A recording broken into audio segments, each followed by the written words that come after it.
Hello, my dear students, and welcome back. Application of integrals. I know, just the name of this chapter can make you a little nervous, right? But don't you worry at all. In this quick explainer, we're going to make it super simple.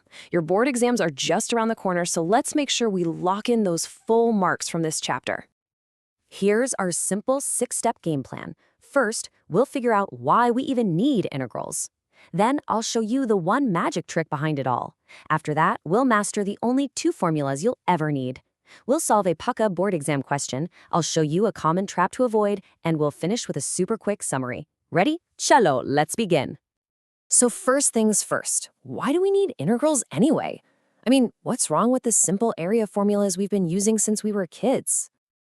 Just think about it. You've known the area of a square, a rectangle, a circle for ages. Pi r squared, right? Simple. But what happens when you get a weird wavy shape like this one? You can't use any of your old formulas. Our classic geometry is just helpless here. And this is exactly where the superhero of our story makes its entry. For any of these strange curvy shapes where normal geometry gives up, well, for integral calculus, it's child's play. This is the powerful tool we need to find the area of literally anything. Moving on to our second part. So how does this all work? I'm going to let you in on the simple, secret idea that makes it all possible. Let's call it the magic of slicing. The whole idea is this. We take that weird curvy area and we slice it up into lakhs and lakhs of super thin strips. You see?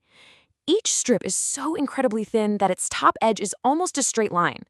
So we can pretend each tiny strip is a perfect little rectangle. And we all know how to find the area of a rectangle. Now, the area of one of these tiny strips has a special name. We call it the elementary area, or dA. And its area is just length times breadth, right? So here, it's just its height, which is y, multiplied by its tiny width, which we call dx. That's all it is, height times width. And that big, scary-looking symbol, the integral sign? Don't be afraid of it. It's just a fancy-looking S. And S is for sum. It's literally just a machine whose only job is to add up the areas of all those lakhs of tiny rectangular strips. It's nothing more than a powerful summation tool. Simple. Okay, now let's get to the most important bit. Section 3, the 2 master formulas. Beta, for your exams, you only need to know these 2. That's it. This is your entire toolkit for solving any problem in this chapter. You've got 2 choices. If you decide to slice your area using vertical strips, like little pillars, you use the formula area equals integral of y dx. But if you slice it using horizontal strips, you use this one, area equals integral of x dy. It's that easy to remember. Vertical strips go with dx, and horizontal strips go with dy. Enough theory. Now for the fun part. Let's actually solve a real board exam question. This type of question, it comes almost every year, so please pay very close attention. And here it is, a PUCA exam question. Find the area enclosed by this ellipse. Now I know, the equation looks a bit complicated, but trust me, we're going to make this super easy with a simple plan. Here is our 5-step attack plan. First, and I cannot say this enough, always draw a rough sketch first. Second, look for symmetry. It will make your calculation so much smaller. Third, set up your integral. Fourth, get the value of y from the main equation. And finally, you integrate. Let's do it. So steps 1 and 2, we sketch the ellipse, and what do we see? It's perfectly symmetrical. You can fold it in half horizontally or vertically, and it matches up. This is a brilliant shortcut. It means we only have to find the area of this one little piece in the first quadrant and then just multiply our final answer by 4. It makes life so much easier. Now for step 3, setting up the integral. So the total area is going to be 4 times the area in that first quadrant. We're using vertical strips, so our formula uses dx. That means the area is 4 times the integral of y dx. And in that first quadrant, x goes from the center, which is 0, to the edge, which is a. So those are our limits. Now, for the next steps, you would take the ellipse equation, solve it for y, and plug that into your integral. It uses a standard integration formula. You know the one, square root of a squared minus x squared? And after you do all the math and apply the limits, you get this beautiful, simple answer. The area of the ellipse is just pi times a times b. See? So simple. And it's a very handy formula to remember. Okay, now for a very, very important warning. Section 5 is the negative area trap. This is a place where so many students lose marks, but you won't because you're listening to me. Take a look at this graph.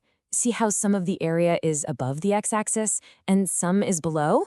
Well, for any area that is below the x-axis, the integral will automatically calculate its value as negative. But you tell me, in the real world, can you have a negative area? Can you have a piece of land that is minus 100 square feet? No way. And that is the golden rule you must never, ever forget. Area is a physical thing, just like your height or your weight. It can never, ever be negative. So if your integration calculation gives you a negative answer for a part of the area, you just have to take its absolute value, the modulus, to make it positive. Then you can add it to the other parts. And we're at the finish line, Section 6, your super quick revision summary. If you want, get ready to take a screenshot of the next slide. It's perfect for your last-minute revision. So let's quickly recap the most important things. For vertical strips, you're going to use integral y dx. For horizontal strips, it's integral x dy. And the golden rule, area is always positive. If you get a negative answer from the integral, just take the absolute value. That's it. That is the entire chapter in a nutshell. And before we end, I want you to really think about this quote. Don't just practice a math problem until you get it right one time. No. You have to keep practicing until it becomes impossible for you to get it wrong. That is the moment you know you are truly ready for your exams. You are now masters of finding the area of any flat 2D shape. But this makes me think, what's next? How would we find the volume inside a 3D object, like a cricket ball? How would you even slice a sphere? That's a question for another day.